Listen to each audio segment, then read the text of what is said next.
दोस्तों लगभग 2-3 महीनों के बाद खेसारी लाल यादव पहुंचे आज पटना में। और पटना में खेसारी लाल यादव का भव्य स्वागत हुआ। आप लोगों को बता दें कि एयरपोर्ट पे ही खेसारी लाल यादव को माला पहनाकर आप लोग देख सकते हैं इन फोटोज में कि तकरीबन 8 से 10 माला पहना दिया गया है खेसारी लाल को। और पूरा सर ढक गया है माला से। उसके बाद से वहां से खेसारी लाल यादव निकले।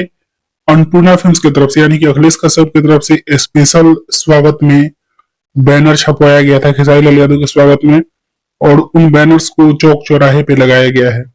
ये भी तस्वीर आप लोग देख लीजिए तो आप लोग समझ सकते हैं कि ये बिहार में लंदन से आने के बाद खेसारी लाल यादव का पहला बार इतना भव्य स्वागत हो रहा है पटना में। और बिहार में अभी रहेंगे 2-4 दिन खेसारी लाल यादव। गांव जाएंगे, गांव से फिर कल रोड शो है बेतिया में, वहां जाएंगे। तो ये सारे इंतजाम हैं।